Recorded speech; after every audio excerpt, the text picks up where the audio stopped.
A wide open three for the win at the buzzer, just off from Aaron Nesmith, and the Pacers are 0-4. They lose in Dallas. Their offense was very bad. Oh my, what is going on? We'll talk about it today on the Locked On Pacers podcast.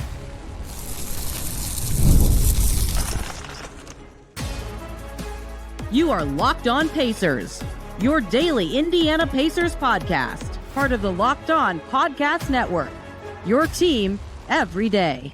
What's up, everybody? Happy Thursday, and welcome into another edition of the Locked On Pacers podcast, where we, of course, talk about the Indiana Pacers. As always, my name's Tony East. I cover the team for Forbes, and today the Pacers go to Dallas. Their offense stinks for over half the game. Some of their best players can't make a shot to save their lives, and yet, at the buzzer, a wide open three from their best shooter, just off from Aaron Nesmith. 107-105 Mavs. So much to get to. The Pacers, great start. Jarace Walker having some extremely high highs and some extremely low lows. The Pacers offensive disaster. The context of what the Pacers are at right now at 0-4. The context of this game. I don't think people realized how poorly the Pacers shot making was in this game. Just 2 days after I used Kyle Taylor's lovely stats and leapfrogged off of them to talk about how bad the Pacers shot making has been going into this game.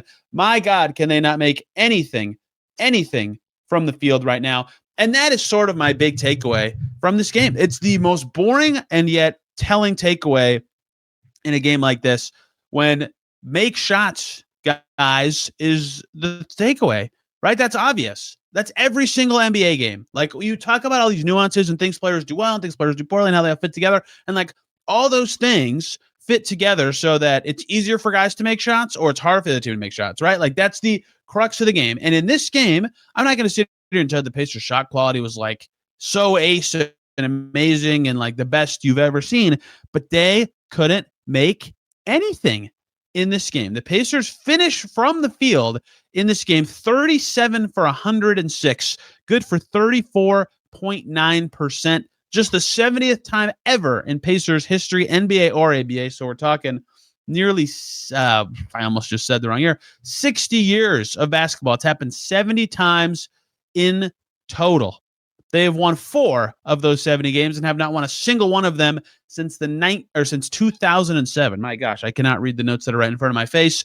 It's really hard to win games like that now when offenses are better and more efficient in the league. It's their first time shooting that poorly from the field, under 35%, since April of 2021. I mean, it was just a mess of a game putting the ball in the basket for the Pacers. And that is only a takeaway when it becomes this extreme, where it becomes, because I got a lot of replies after the game. I posted that stat. This was the 70th time they shot this poorly. Here's their record in those games. Like, they couldn't make anything. And a lot of people said, well, they don't have Tyrese Haliburton. They don't have these creators. Like, they don't have the talent. Of course they shot this poorly. And I'm like, wait. I feel the opposite way. This is the first game all season where I don't feel like injuries caused the Pacers to lose or caused me to be confused about what they're doing. If anything, I felt the opposite way. These players on this team have all played, maybe outside of Jarace Walker, like better stretches of games this season with this group of players available. I've seen them do it. They just played Minnesota. Toppin got hurt in the third quarter of that game. And a lot of these guys were successful even after that moment. Like, they can do it. They've shown it for this team. In this game, I would say at their usual level or expected level of shot making. Ray J. Dennis was awesome, by the way. I don't think it's a stretch to say that in these last 2 games, Ray J. Dennis has been the Pacers' bench player by like a decent amount. Quentin Jackson made his shots. Pascal Siakam made some of his shots, mostly just lived at the free throw line. That's kind of it. Isaiah Jackson was about where you'd expect. Tony Bradley was about where you'd expect. Mac McClung in his first game with the team, we'll talk more about him later, was 2 for 5. I suppose that's what you'd expect. Everybody else was below it, and some guys who were below it took a ton of shots. A ton. And some of them are shots you expect them to make. Jarace Walker went 5 for 19 this game. He went 4 for 10 on threes. He was doing well shooting from deep. He started this game awesome. He got to the foul line for 7 free throws. He scored 20 points, 6 boards, 5 assists, 3 steals. This could have been, if Aaron Nesmith makes that shot even, a very celebratory Jarace Walker podcast. Instead, I'm starting talking about him by talking about the fact that he missed 14 shots and went 1 for 9 on twos, right? Shots that I've seen him make, floaters I've seen him make. He could not make them in this game.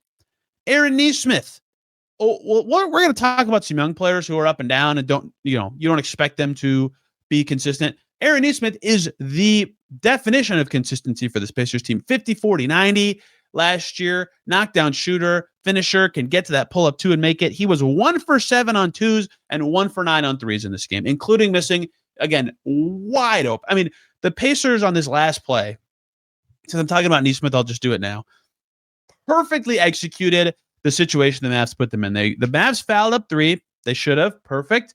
Ray J. Dennis makes the first, misses the second on off the backboard, so the ball bounces up.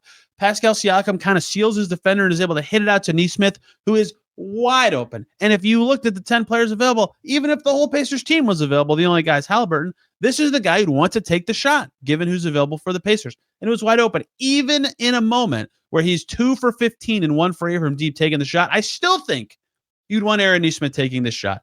And he missed it. And he's about to, it looked like he wanted to rip his jersey off his body and like smash it into dust in his hands. He was so frustrated. Wouldn't you be? Right? His defense was important. He played 37 minutes in this game. He gave some guys hell on that end of the floor, right?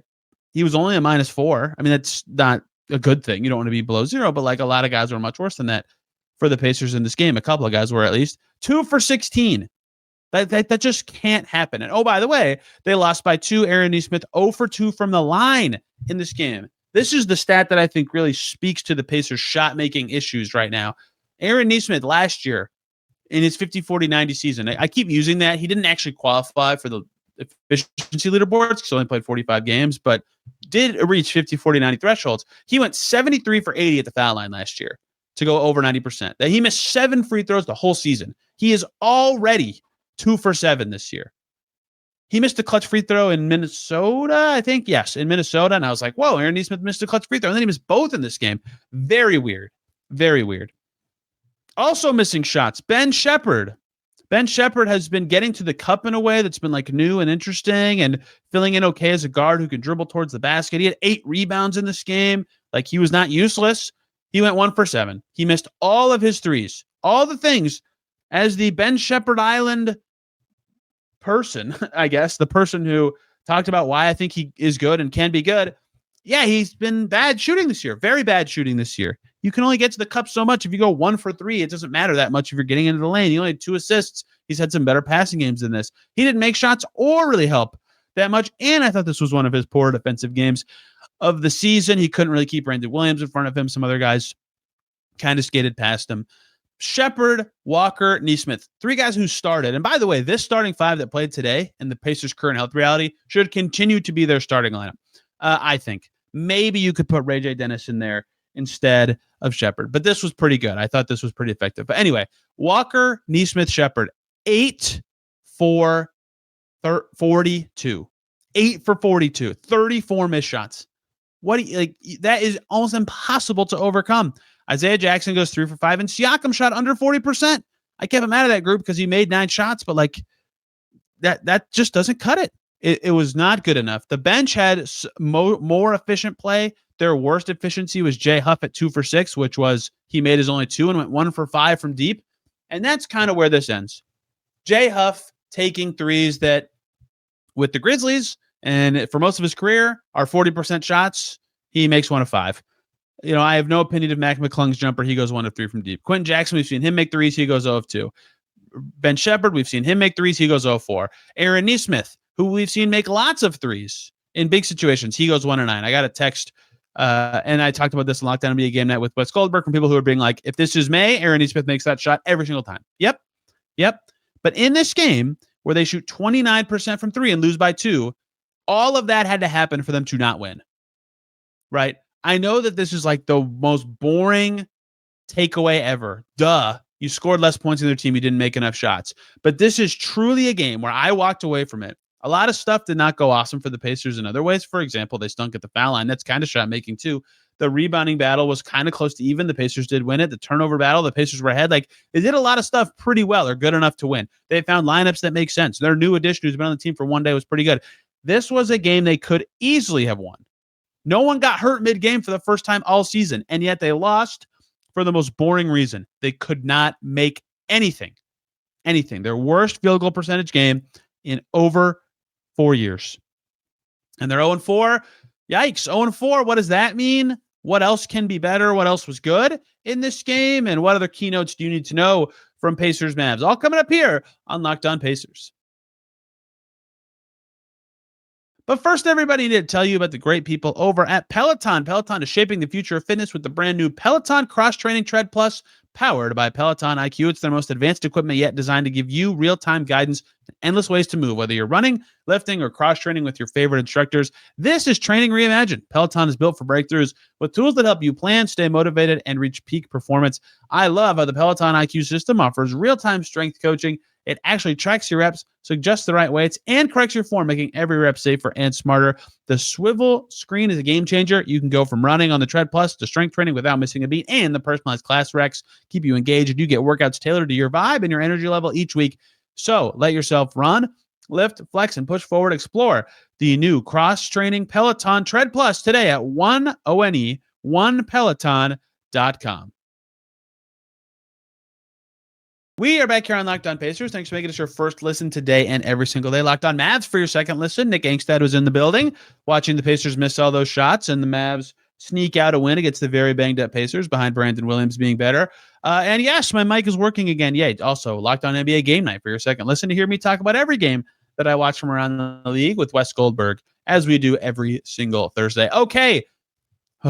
So much else that I want to talk about from this game. This starting five, this felt like the best rotation balance the Pacers have had. This is kind of a good thing. I want to touch on that. I want to talk McClung's debut. But first, we have to talk about a not fun thing. The Pacers are 0-4. They're one of three winless teams in the NBA. The other two being the Brooklyn Nets, who are supposed to be bad, and the Pelicans, who don't have their pick and are trying not to be bad, but clearly look to be bad on paper. I think the Pacers are much better than those two teams. I think the Pacers could have beaten Dallas. They had a one-shot situation from their best shooter to do it. They could have beaten OKC. That game went to 2 overtimes. They were dead even with them for 55 minutes. They could have beat Minnesota. All three of those games went to crunch time. The Pacers were a great crunch time team last year in the playoffs. They didn't.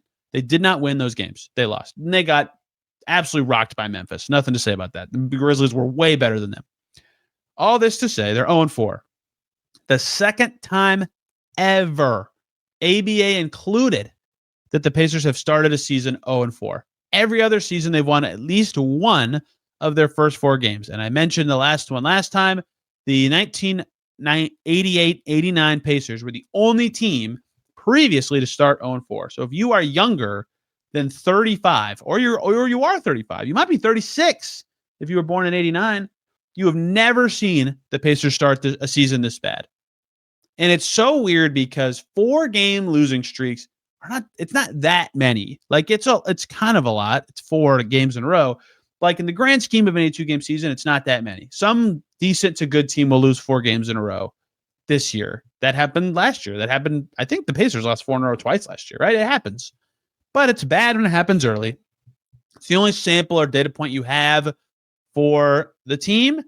And they've lost 4 times, even with 3 winnable games or games that they were within, a basket late, right? I think they were within 2. They didn't have the ball within 2, but they're within 2 of Minnesota late. They were winning in the second half, I believe, in 3 of their 4 games, right? So like they've been, and they've given themselves chances, and they haven't done it.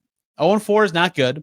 And history shows that season ended poorly for the Pacers in a way that some of their 0-3 seasons did not. They've just got to find a way to win, and they have not done so.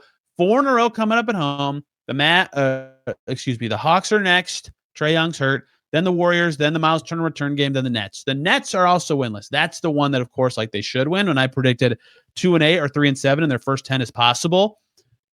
I mean, some of those games, this homestand is where I thought they'd get some of those wins. And to be clear, I have this recorded. You can go back and listen. I predicted their schedule with Adam Freeman. I thought they'd be 1-3 right now. I predicted only 1 win in their first 4 games. If they had won this game, I would be right on. If they win 2 or 3 of this homestand, I will also be close to right on. And then they go to this Denver Golden State thing where their road trip is pretty challenging. They need to do well in this homestand. They need to, at worst, go 2-2, and they would like to go 3-1. Although a back-to-back coming up this weekend will make that challenging. Their health situation makes that challenging. We know why they're 0-4. We've watched the games. 2 of them, they didn't have enough people. They ran out of people. Obi Toppin gets hurt mid-game. Ben Mathurin gets hurt mid-game. That game they lost for different reasons.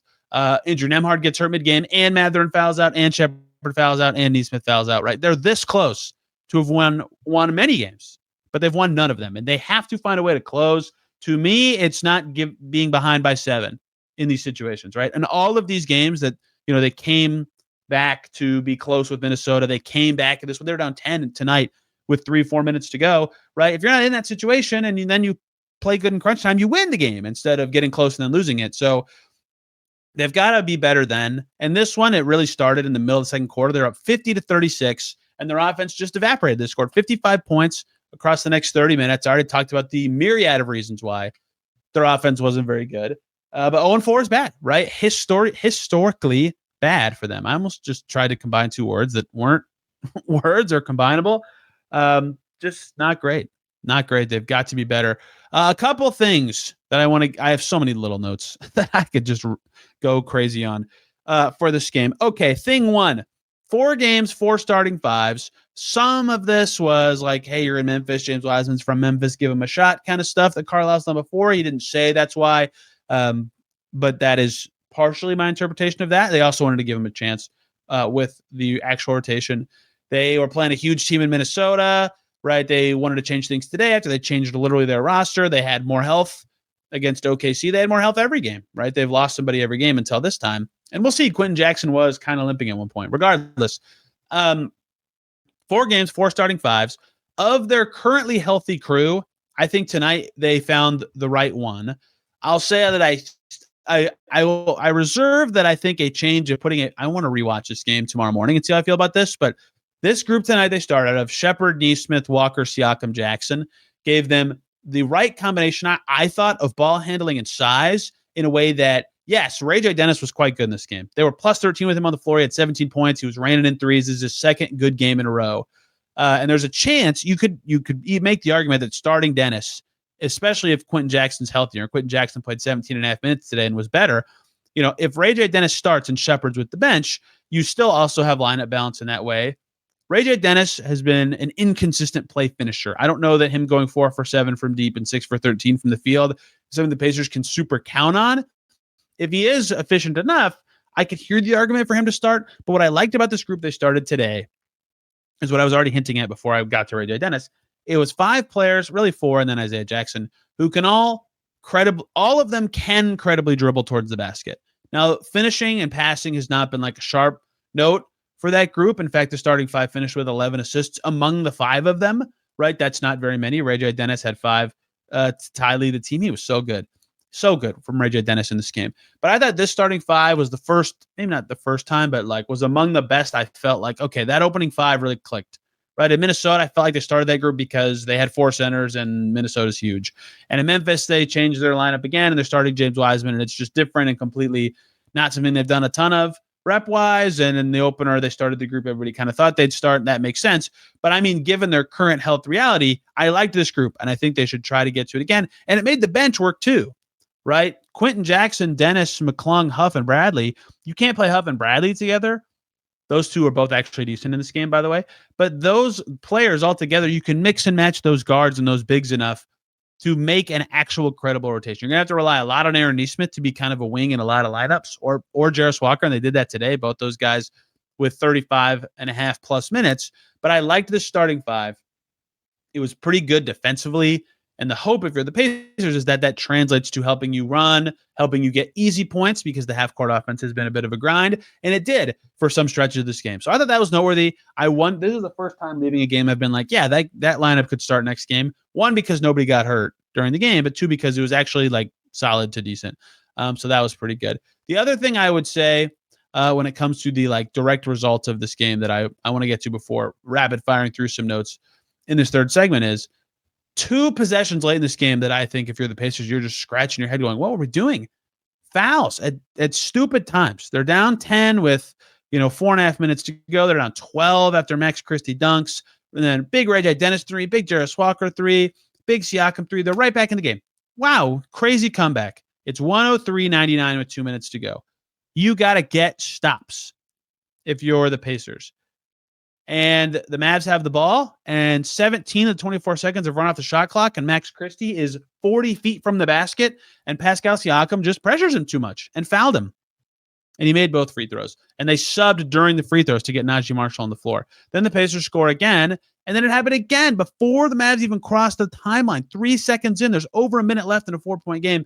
Quentin Jackson fouls Brandon Williams, who gets 2 points. Stopping the clock on that one, I guess, gave the Pacers some time because they were able to have a chance to win it at the end.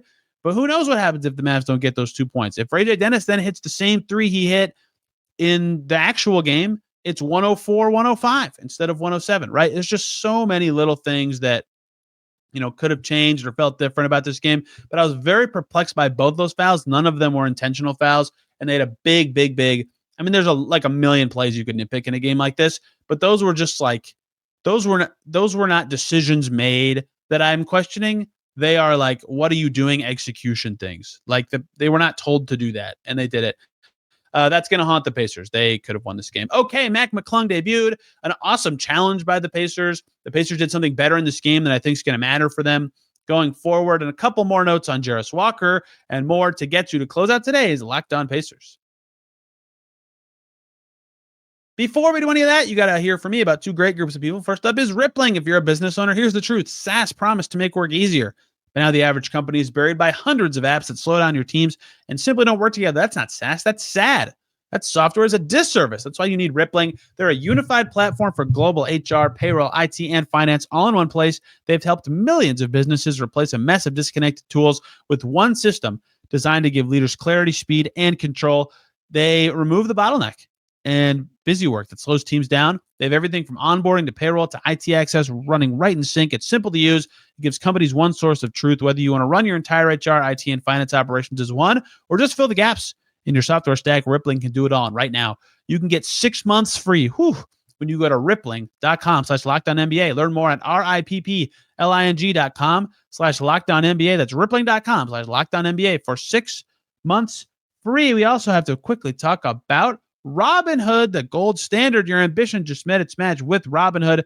You play for the win, not just on game day, but every day. Locking in on every opening, beating your PR, beating it again. Channel that drive into your money. Robinhood puts you in control of your money. Trade stocks and ETFs, options, futures, and crypto all on one platform. You can now build and execute your trades from a desktop with Robinhood Legends advanced tools, or take advantage of the new Robinhood Strategies with a tailored portfolio managed by a team of experts. You expect more from yourself. Expect more from your money. Get started today at Robinhood.com/yourmoney. Again, that's Robinhood.com/yourmoney. Your money, your move. Back here on Locked On Pacers. Thanks for making this your first listen today and every single day. Or second listen, choose your game winner from last night in the NBA. John Morant and the Grizzlies with about 3 seconds left. Awesome floater. Locked On Grizzlies for more. Or Austin Reeves balling at the buzzer in Minnesota. Locked On Lakers will have more. Love when there's 2 game winners on the same night. Oh, Austin Reeves is hooping right now. He was like kind of off at some ways in this game, but game winner. Okay. Jarace Walker, really strange game. I already mentioned in the first segment, like missing 14 shots. That's too many, right? That's a lot of shots. To miss 14 shots, not take, miss. He did so many things well besides that in this game. Like a lot of stuff the Pacers want to see. Was good on the glass with 6 boards, 5 assists. That was a team high, tied with Ray J. Dennis. 3 steals. He was in the passing lanes. He was reading the game well. He had 2 gorgeous over-the-top lobs to big men and they were both the kind of pass that usually he throws away, or like he sees the right read and doesn't make the pass correctly. He was probing in the middle after stopping Klay Thompson early in the game. He was so active, so active. He was playing center next to Siakam. I guess Siakam could be the center there, and Walker's the 4. They get a quick 3 on the first possession with that group. Like that was the start of this game was the best Jarace Walker start ever. And he was truly excellent for the first 16 to 18 minutes of this game. Then he really fell off. After his entry passes to J. Huff, he really fell off in the second quarter, and the Pacers offense kind of died with it. He had some nice moments later in the game, including some clutch jumpers. But, yeah, he really, really, really started this game well. And this is what you hope if you're the Pacers you see from him. 20 points, a career high for Jarace Walker, plus 6 boards and 5 assists. I think starting him actually got him more engaged early in the game. That's maybe another reason the Pacers could, until health changes, perhaps stick with this group going forward. A well-deserved good game for Jarace Walker, and one the Pacers will hope that they can build on. The center thing continues to be very strange. They start Isaiah Jackson, but 3 for 5. He had 4 fouls and 3 turnovers. Just some odd plays that he's got to clean up. A lot of the stuff that it felt like he was making progress at 2 years ago is back with huge problems.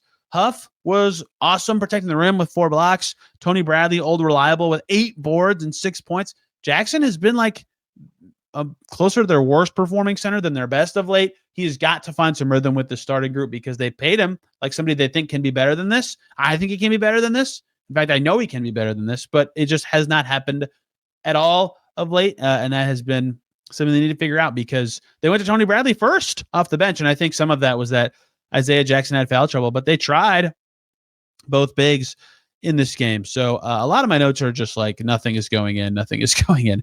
Ray J. Dennis was awesome. I already mentioned him, but I have a lot of notes on him. Sometimes it feels like he's like shooting it a little too much given what the Pacers are doing, but they've had a lot of trouble generating shots. So credit to him. He was making them and taking them in this game. The Pacers could not handle Brandon Williams despite decent defense on just about every other thing that happened in this game. Okay, 3 more notes to get to, and they relate to some stuff I've talked about on the show or need to talk about more on the show. One is forcing turnovers has been a problem. Kevin Bowen and I talked about that yesterday when we were like, hey, what can the Pacers do better regardless of their health status? I talked about how their opponent turnover rate was, I believe, lowest in the league, or the Pacers steal rate. I can't remember, was lowest in the league. 19 turnovers for the Mavs today. They had 8 in the first quarter. When the Pacers were at their absolute best in this game, they were forcing a bunch of those turnovers and turning it into points themselves. Of course, we know that's when the Pacers are at their best. The open floor is absolutely their friend, but they did a good job in this game.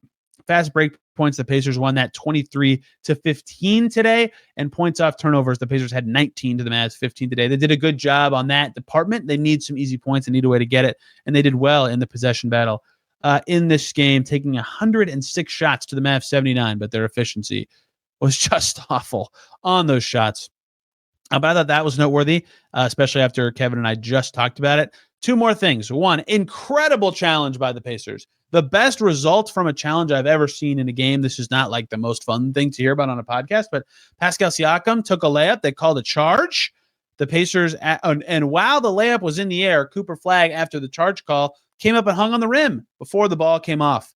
And they reviewed it, and instead of it being an offensive foul on Siakam, it was a defensive foul and a goaltend. And an and one, you'll never guess, Pascal Siakam. For all the millions of great things he's done for the team this year, he missed the free throw. He has been bad at the free throw line. He's got to find a way to clean that up. 27-13, and I feel like I'm picking on him for that one thing. He's the reason they have a chance to win the game. He's been their best player this year by a lot. He has got to be better at the foul line. Last thing, Mac McClung debuted and looked totally fine.